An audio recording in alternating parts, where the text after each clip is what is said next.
Hi, so thanks for joining us again. Today I'm really excited. We have a very special guest with us. Vanessa Talbot is here, which I'm so excited to bring you, Vanessa, because I think she will really help you step out into that amazing business that you're creating and really just ignite that passion in you to get out there and be seen and that kind of thing. So a little bit about Vanessa.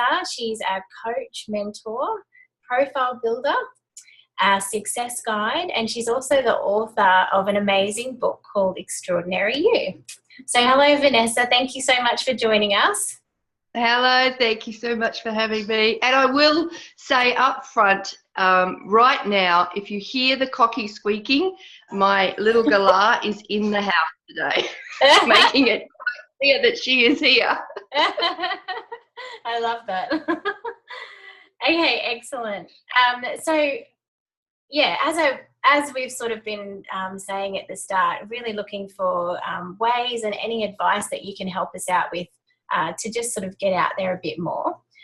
So what advice do you give to people who are starting out and really want to get noticed a little bit more, in that beginning stages?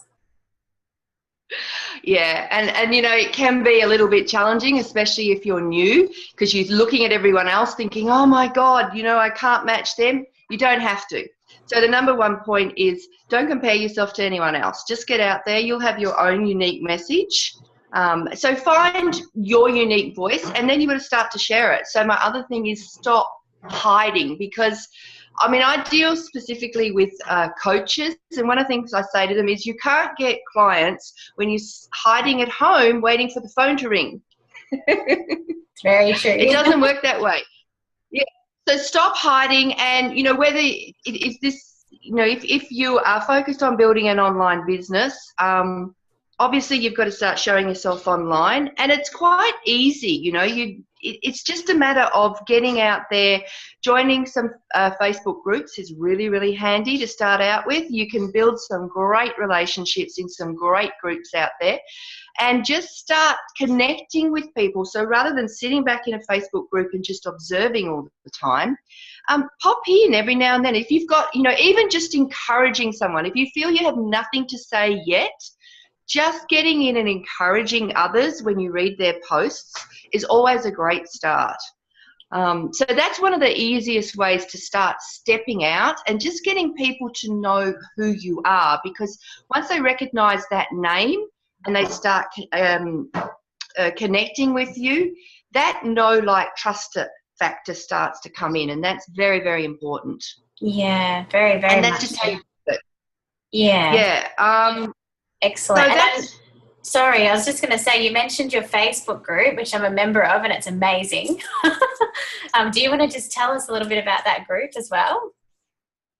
So that one's called Coaches, Authors, Entrepreneurs Step into the Spotlight. And I did formulate it really because people were struggling with that idea of, how do I stand out from the crowd? How do I get more visibility?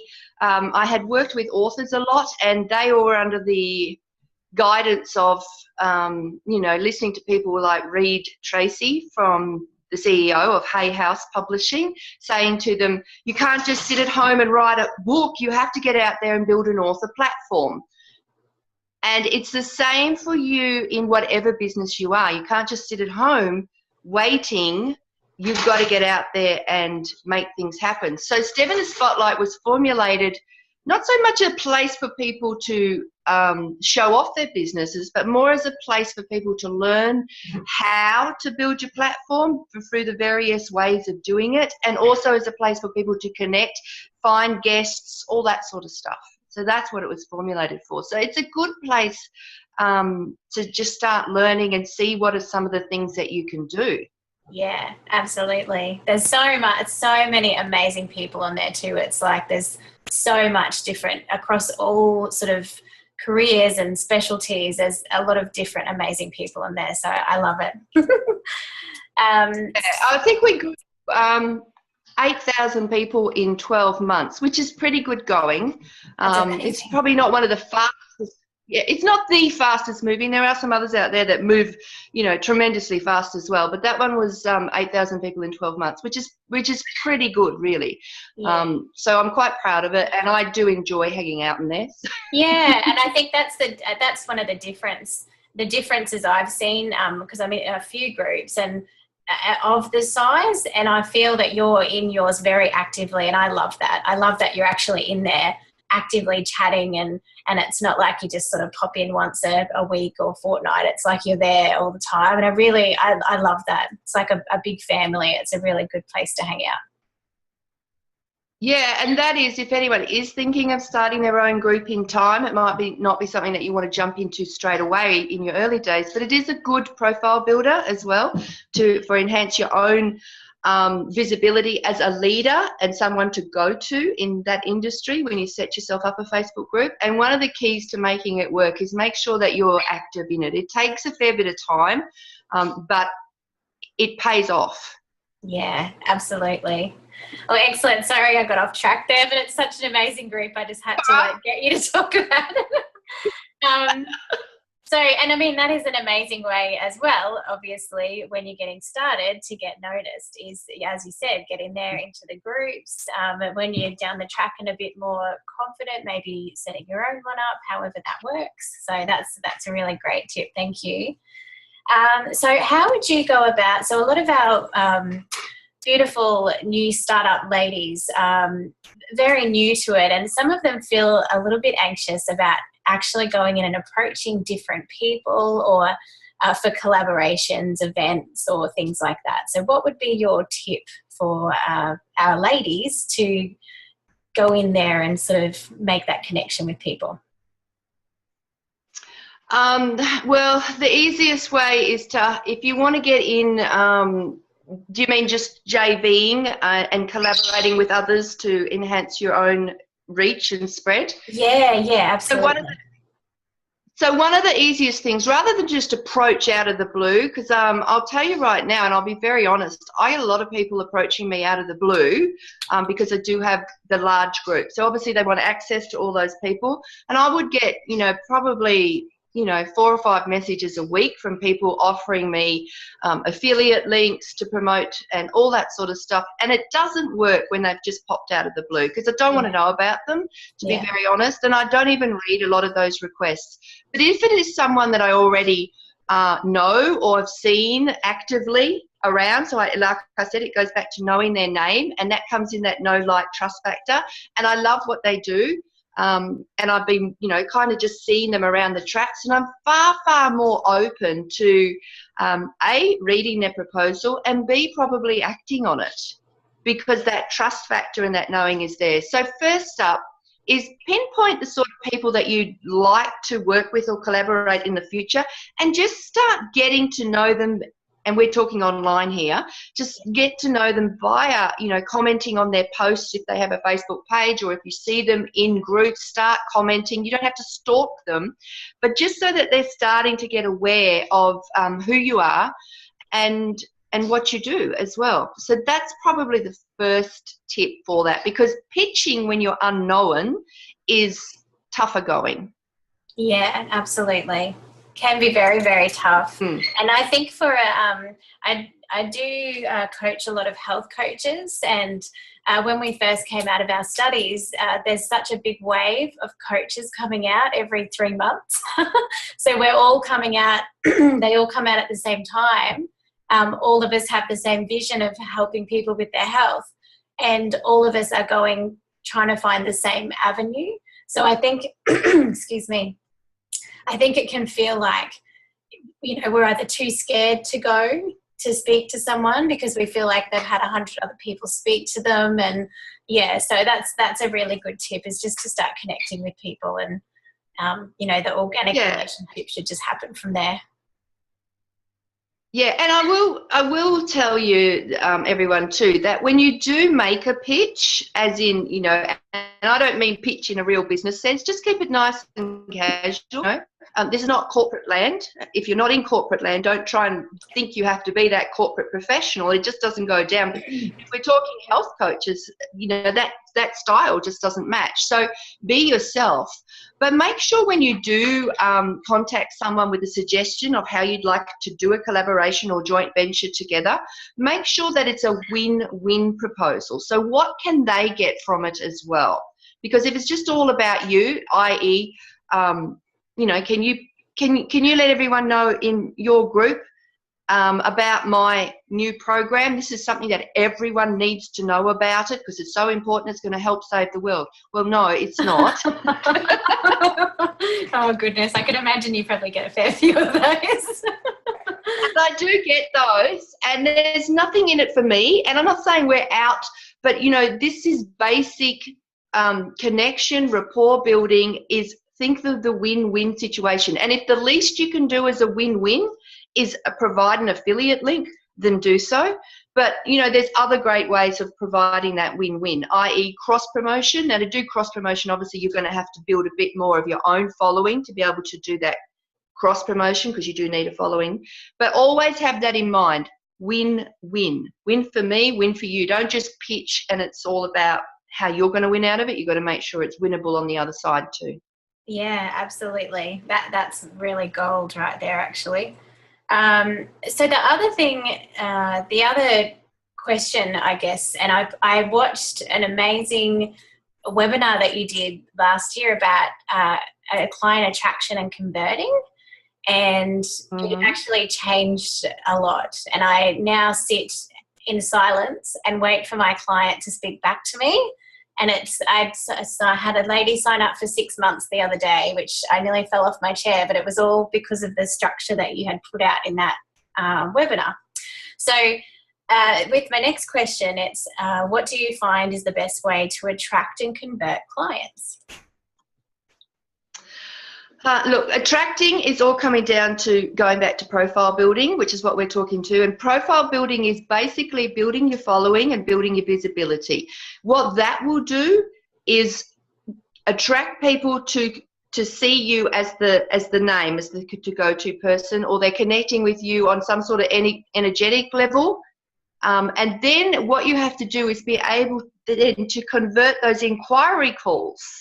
And that's what you were talking about, Teresa, where it's what do I do? And the most immediate thing that people think they need to do when they first get that inquiry call from a potential client, because remember, nobody's sold until they've had that chat with you, is immediately jump into their pricing. So here's my packages and this is what I do and blah, blah, blah, blah. Here you go. Which one do you want? No.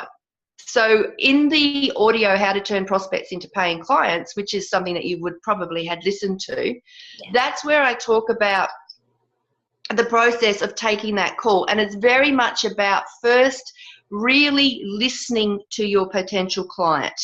So don't rush into giving lots of advice. Don't rush into your packages. Spend the time to listen. And that's the key to it. And then when you're listening, you'll find out what it is that's really holding them back.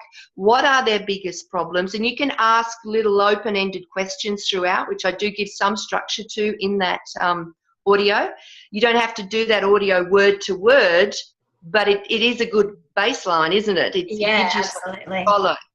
Yeah, and by asking these little open-ended questions and then building the need for your service, because they are starting to articulate and really get in their head what their problems are, and then you're able to show them how you solve them long before you even talk pricing. So pricing should be at the very beginning.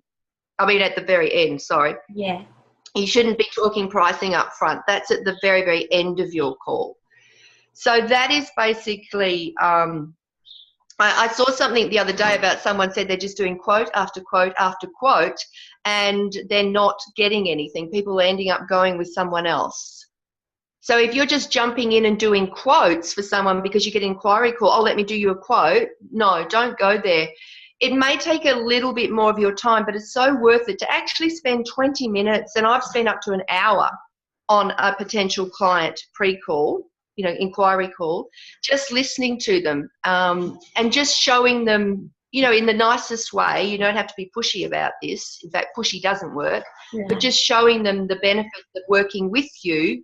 But most of all listening to their key issues and their key problems, and constantly bringing them back to that, and the future pacing them. So I'm talking coach language here, which I'm sure you all know. A lot of you will know coach language, but future pacing them to how that problem is going to look after working with you for 3 months, 6 months, or even one session. Yeah, absolutely. And it is so important. Yeah.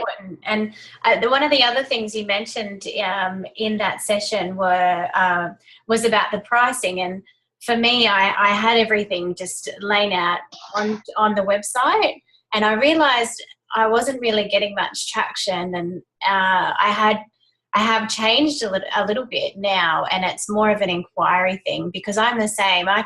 Someone could book in for a half an hour. I could be on the phone with them for 2 hours, but it is building that connection. And then once you've built that connection, and then you can speak to them about price. And I've even to the point now where I will say, I will do up an email with the information we've discussed, and then add some ways that we can work together. So then it's in an email with them, so that they've got time to sit on it. And that for me has been a huge success. So yeah, all because of your session that I watched.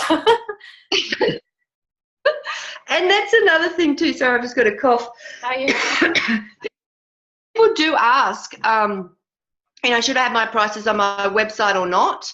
And, I hear a lot of conflicting advice where some say yes, some say no. Well, I'm going to say right now, it depends on your service. So if you're a coach, I'd say no. Yeah. But if you're selling a product, yes, the price of the product has to be on there. But if you're selling coaching packages, no. But if you have, like I have Convert for Coaches, which just is a complete download program, $78, just like that. Of course that price is there, because there's no interaction with me to buy it. It's just buy the product and take it and learn it. But if you're talking about, complete coaching packages and working one-on-one, or if you're providing a business service as you do, you don't want to put all those prices on the website. You want that, because people will then dismiss on price. Yeah. Because they haven't had that time to connect with you. So if they're just out and they're just checking websites and they're just, looking at price, and you're more or even less, which doesn't look great sometimes, for some people, they're just going to choose on price. You don't want them choosing on price. You want them choosing on you, on that connection that you make with them. Exactly. And it is a big, it is very much, like you said, a visual thing, because if someone does look at it, I do it myself. I know where my money situation is, and I also know my money blocks, which there is a lot of them, a lot of the time. And if I see something and I go, oh, no, I can't do that, I will automatically just drop it. Whereas if you actually have a chat to someone, you can more see the ways that it could work, rather than that looking for ways that it, is it going to work? I mean, it gives the potential client the opportunity to get out of that split-second decision, because they might have some blocks around money and say, oh no, that's not going to work for me, it's too expensive. But when they get to talking to you, they can then think more, because they're having that 20-minute, half hour with you, and the brain starts expanding, and then all the different avenues that you can make it work start coming out for them. It's such a better idea. Exactly. So get the prices of your packages off your websites, and just have your products on your website if you have products. I think that's great info. And so with one of the things I just thought of, actually, that I really wanted to ask you, because I know a really good friend of mine did some work with you at the end of last year, and she can't stop raving about you. But I know she told me that you are amazing with the sales funnel, and ever since she told me about that, I've been doing it and practicing it and telling my clients about it. But I know it's a little bit off track from where we are, but it sort of goes with those practices and things like that, is the importance of knowing what your sales funnel looks like. So how people will come into getting to that call with you, how they will feed into that. So is there any sort of tips you can give us on the sales funnel sort of process? Yeah, so when people first start out, they just think automatically their packages and people are just going to come straight in and do one-on-one coaching, and that's really not the case, as anyone finds out as they enter this field. What you've got to do is introduce them to getting to know you. So first of all, you offer usually, a nice freebie that they can get their hands on. So with mine, one of mine is that audio that you were listening to, which is the webinar recording, so people can get a hold of that. Then what they do is that they're joining your list. And then the next thing you can do, once they get used to, because, you got the audio and you love it, and you're using the information. So if I have people having that audio, using that information, the next level then is to either, upsell them to a low-end product. So, a less expensive product, which is my $78 one. Yeah. A lot of people will go up to that. That doesn't mean you won't get people still coming to you for higher end coaching packages, but the funnel is basically bringing them in and taking them up a ladder, so to speak. So a certain percentage will come in at the bottom, and then so it's making sure that you've got different levels for people to come in at, because not everyone's going to jump straight into a big package with you. Some will, because you've built enough of a profile and a rapport with them that they just want to come straight in with you. But for a lot of people, as I said, it's no like trust factor. So you have to bring them in. So you start off with an entry-level product, which is, something quite free, and then maybe something under $100 that they can actually purchase to get more of you. And then you might go up to something a bit more. For me, that's group programs. And then you go up to the packages, which is the higher end. You can have as many items as you want in your sales funnel, but a sales funnel is initially that. Just up one level, the next level, the next level, the next level. Just because most people need to get to know you along the way rather than jump straight into working with you on a big basis. So it builds that trust factor. So that is the sales funnel. And what you put in that sales funnel, that's when, if you want extra help, it really helps getting that guidance of a coach or something, or even someone skilled in business work to help you work out, as long as you're choosing stuff that's going to be perfect that your particular market wants. So someone else's sales funnel may not necessarily be what you need for your sales funnel, but that is what we call, the funnel. And it comes to really knowing your audience and the sort of things that they would like to have. Yeah, excellent. Thank you so much for that. Yeah, because I really, after speaking to Kath obviously is the one that tells me so much amazing stuff about you. But Kath had her session with you, and I'm pretty sure she messaged me about 3 massive messages about how amazing it was and all these amazing ideas she has. So, and it is, once you've got it on paper, you realise they have to, because that's, a lot of us do that. A lot of us set one level really, but then they've got nowhere to go. The clients have got no other way to be working with you. And it's something that I see a lot of people do. So it's so important to have that funnel. And I admit I started out my coaching journey with that one level. Here's all my packages, and that was it. I had nothing else to offer. So if someone wasn't up for one-on-one coaching and they didn't feel they needed it or wanted it, or even, as much as I hate to say it, didn't feel they could afford it, which is the actual case for some people, there was nothing else for them to take up with me. So that's why I started bringing in the lower packages, group programs. For other people out there, obviously you can do memberships. Someone might like to pay you $47 a month to keep having online access to your great stuff. It doesn't mean they have to be a personal client, but you can still serve plenty of people in those ways. Yeah, absolutely. Yeah, so that's you have more than one level for people to get access to you. Yeah, excellent. So my final question for you today would be finishing off. What's the top tip to give to the brand new startup entrepreneurs that we have? What's your top tip for them when they get started?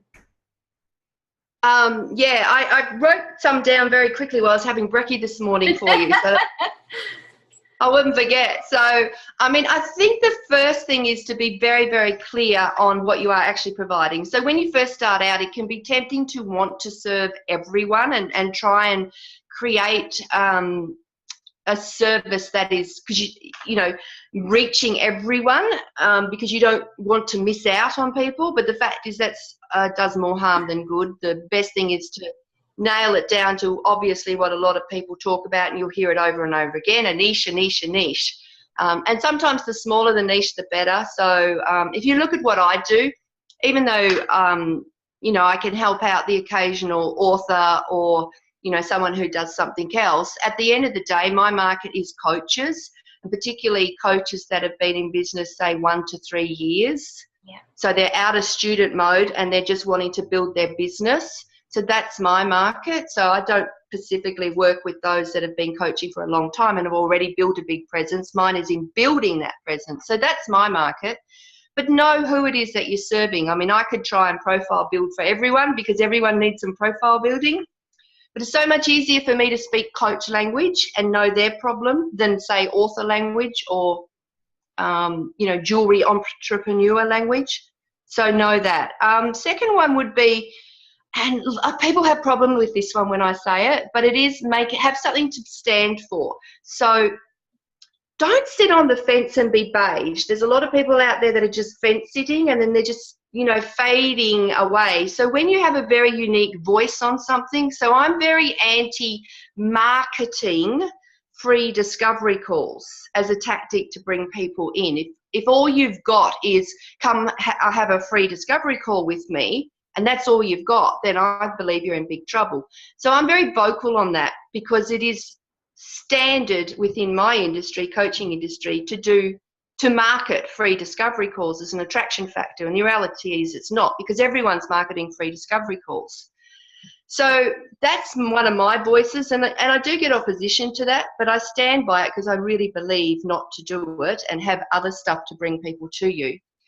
So that's what you need to be. You need to be able to make a stand on something, because when you have a unique voice that stands out, you will attract the people that are with you on this or who get what you're talking about. With that, though, will come the detractors, you know, and I just say to you, you can't please everyone. Yeah. So don't even try to. Yeah. And I think that's a really big tip for anyone starting out. Do not try and please everyone, and not everyone is going to like you.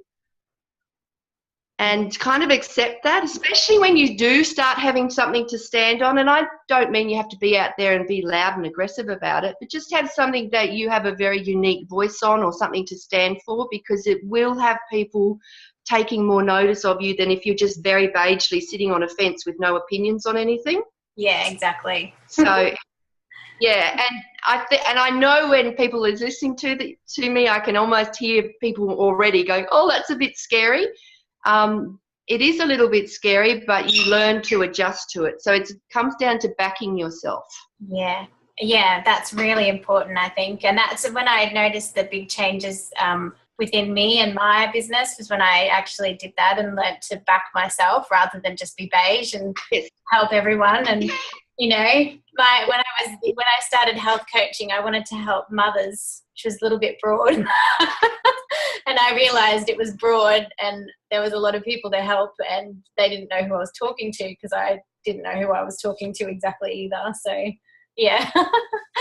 That's excellent. I mean, yeah, they would be it. You know, make a stand on something, and be prepared not to everyone not like you. You will get opposition when you make a stand. But if you look at all the very big people out there in either, you know, our entrepreneur land, online land, you will notice how big a voice they have on something. Yeah, exactly. Excellent. Mm. Thank you so much. I can't tell you how much amazing stuff came out of that, and I really, really, yeah, I could go on for hours. So thank you. Now I wanted to, before we go, is I wanted you to tell us about, because I know you've got some really amazing, you know, programs and things coming up. So I wanted you to tell us how can our amazing startups work with you if they want to, and what things have you got coming up? I have quite a few things, and I won't go into all of them. Probably the easiest way for people to get a taste of what I do is probably just download one of those freebies. Yeah. So you can either get the one that you loved, which is how to turn prospects into paying clients, which is just what to say and do when you get that inquiry calls, and you can get that off www.convertforcoaches.com. Yeah. So that's that freebie. So that's an awesome one. And then for anyone who's looking at wanting to raise their visibility, which is basically building your profile. So when I talk profile building, it is just about being seen and being heard. On my website, it's not flash at the moment, but we are doing complete redone. But on the website, extraordinarybeans.com, you will see that you can download a freebie again of 7 easy steps to boost your profile. And that kind of gives you some fun stuff and easy stuff that you can start doing right now at the very beginning. So it's the easier stuff. It's not the super hard stuff. Yeah. I might even put a link for that in the details when we put this in the group. That way that ladies can come through and sign up and get that info and get started there. Yeah, that would be awesome. Yeah, but both of those are my major freebies. Remember, I talked about giving away freebies for people just so that they can get a taste of you, an entry level. And then from that, you find out about my other programs that, again, we're talking sales funnel. You just can go up the level, or you can come straight in and work with me. And anyone who works with me, what we really do is, I say you need to be a coach as well. What we really do is just amp up your attraction factor. So making sure that you have a very, very unique message, and then how you're going to put that out there. Yeah. Excellent. Thank you so much for that, Vanessa. Yeah. You're welcome. Thank you so much for having me. It's been a hoot. Awesome. Well, thank you. So I'll let you go, but we will hopefully be seeing heaps more of you down the track. I'm pretty sure we will. And for anyone who is listening, definitely check out Vanessa's Facebook group, because it's like so much gold in there, amazing information and really great connection. So thanks so much for that, Vanessa. Thank you.